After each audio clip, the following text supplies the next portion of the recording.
Diptyque Laurent joins us now for a look through the press today. Diptyque, you're starting in Hungary, where the government is considering an extremely repressive law.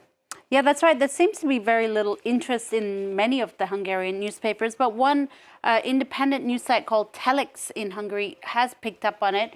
And for good reason too, Karis. The government in Hungary is mulling a law that would allow them to monitor, penalize, and possibly shut down all independent media and NGOs deemed a threat to national sovereignty. That remains very arbitrary in its definition. But in other words, as Telex here notes rather wryly in its headline here, Viktor Orban's party's new bill is similar to the one that has served Vladimir Putin well in building a dictatorship in Russia. Now, Radio Free Europe, another website here, notes that this bill also follows in a series of similar repressive moves in the country.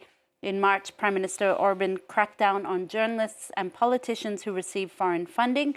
Last month, a constitutional amendment banned public displays of homosexuality and gender diversity while increasing police powers to use facial recognition technology. And something The Guardian, the British daily, picks up on is the timing of this bill. It's particularly interesting. The paper noting that Orban's bill is a move to crack down on dissent ahead of elections in Hungary planned for next year. It also comes amidst the rising popularity of a party headed by Orban's former ally, Peter Magyar, and who could pose an unprecedented challenge to his bid for re-election. All right, staying in Europe then, a tribunal has handed down a verdict against EU Commission President Ursula von der Leyen in the Pfizergate scandal. What's that about? Well, Libération, the French paper today, takes us back to that scandal.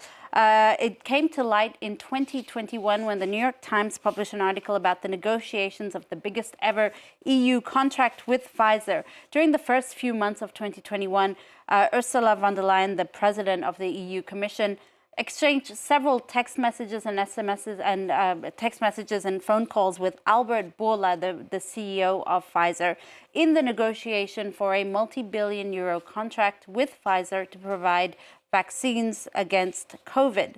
Now, for its article into these negotiations, the New York Times had made a public request, an official request for access to those SMSs, but that was refused by the EU Commission.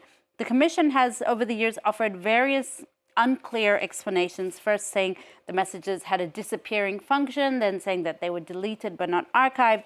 In any case, the European Union's General Court issued a ruling yesterday saying that the president of the EU Commission, Ursula von der Leyen, failed in her obligation to be transparent. And something that Politico picks up here in this article is also a kind of thorny issue, or it raises interesting issues about the legitimacy of SMSs, but also WhatsApp messages in official documents. Are they official documents? Can they be considered official documents?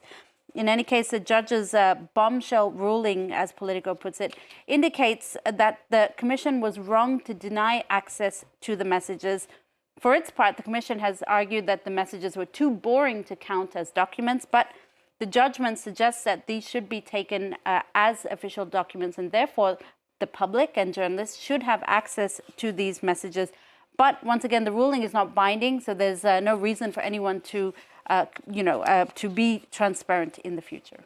All right, Diptyque, finally from you, this fascinating study led by Australian researchers about Barbie's feet. Yeah, it's a really interesting study. It's in The Conversation today, an Australian academic website. It's actually two of the researchers who are part of this study have explained the details of this research that was conducted after a particular interest in Barbie's feet after a memorable scene from the film in 2023. So what they decided to do was study the shape of her feet from 1959, when the first Barbie was released, to 2024. So that's about 2,750 Barbie dolls that they examined, particularly the feet.